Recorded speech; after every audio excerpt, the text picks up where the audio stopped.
Over with for that YNW Melly boy. Melvin, Melly, whoever he want to be. He claimed he got different personalities and all this different shit, but he better get together because them white folks talking about frying his ass.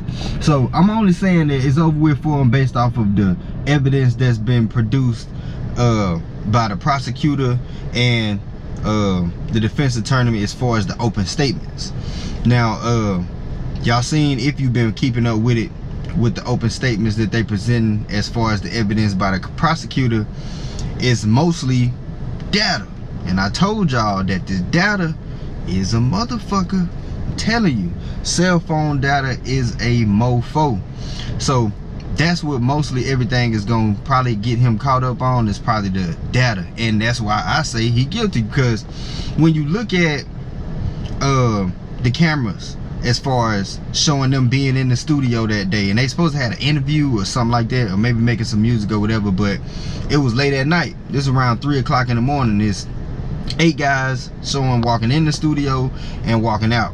So outside, when it's showing them walking out, it's showing that you got 4 guys getting into an SUV, 4 guys getting into the other SUV, and Melly getting in the SUV with his co-defendant, Cortland or Bortland, whatever y'all want to call him, Cortland Henry.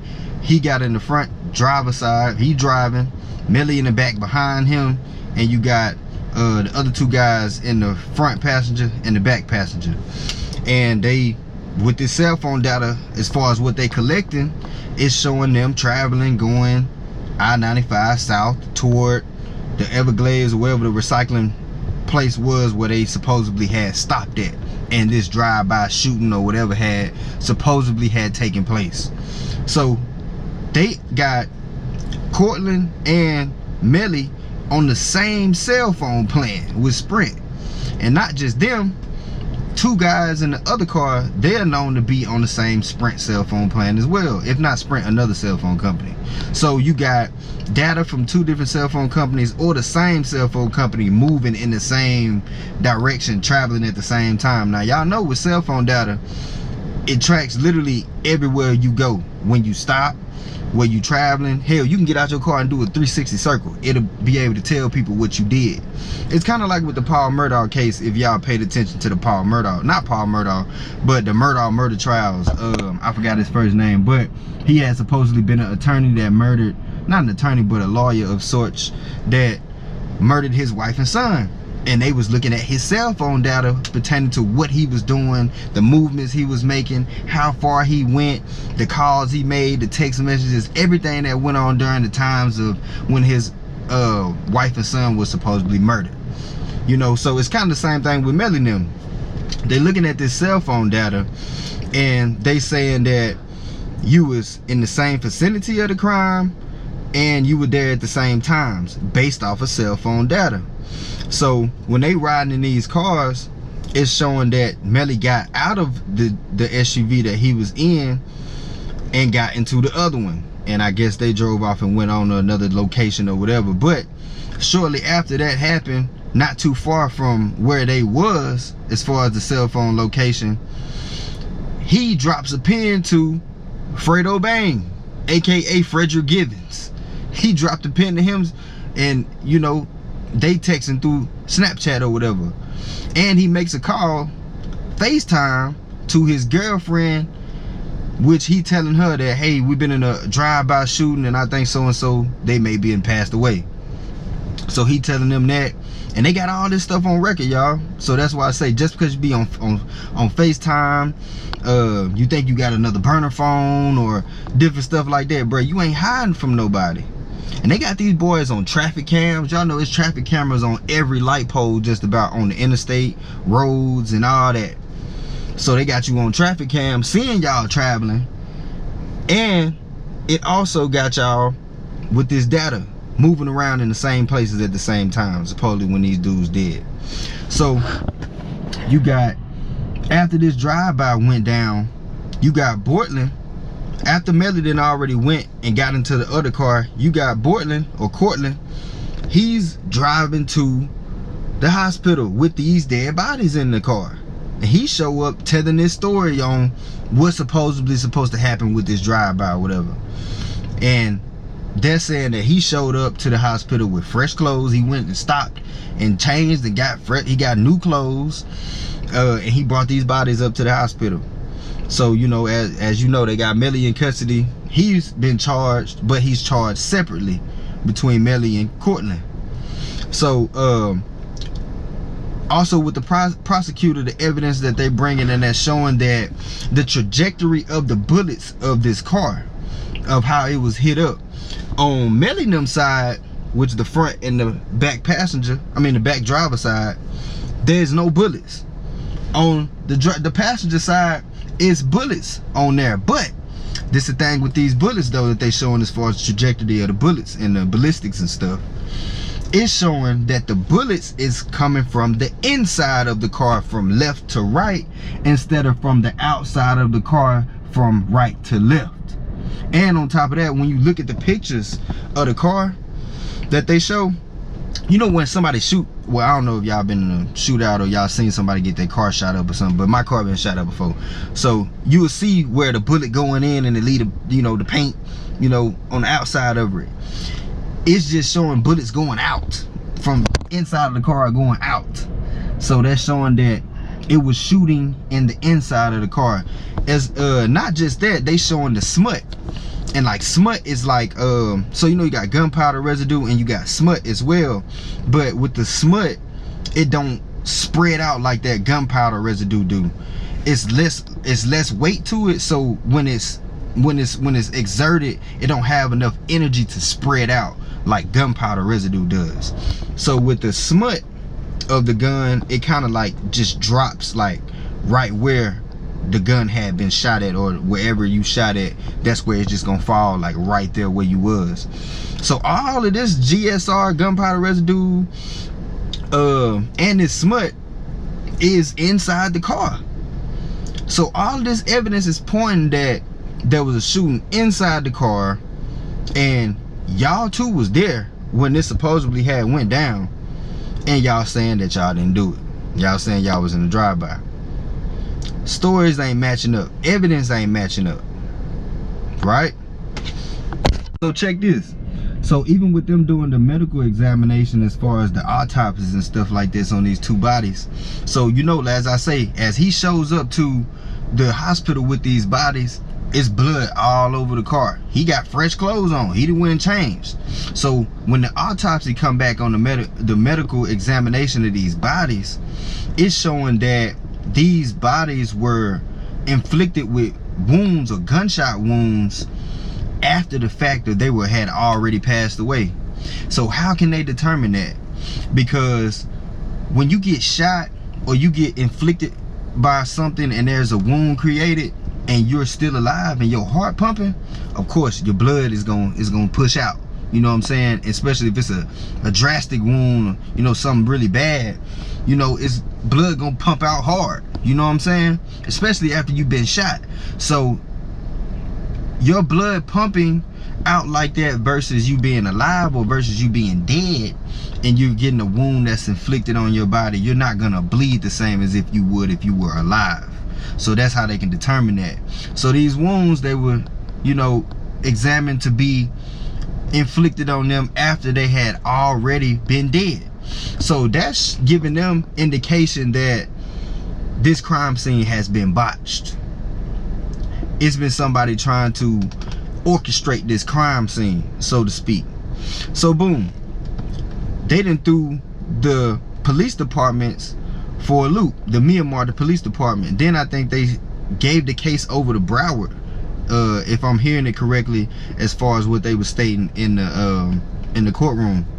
So this evidence went through two different police departments, right?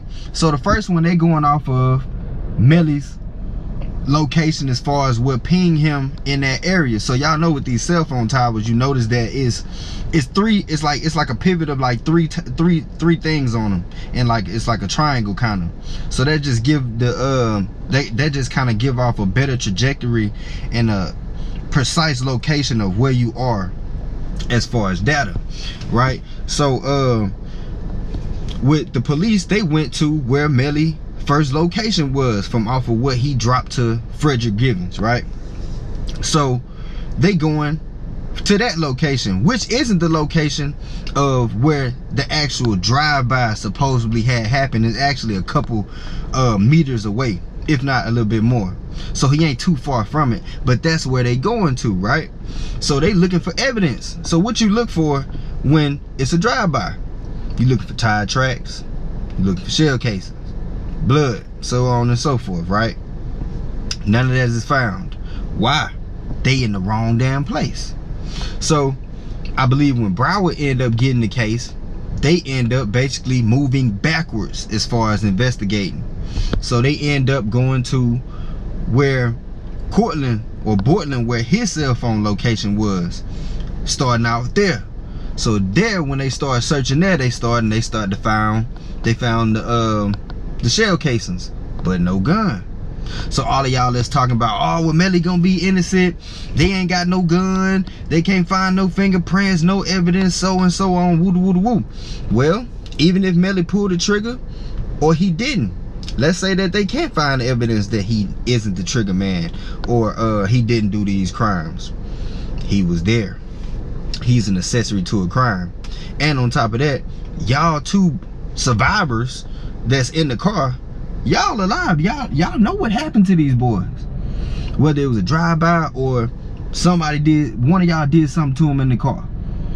Either way it goes, somebody gonna be accessory to a crime, or accessory to a murder, or somebody gonna get first or second degree premeditated murder.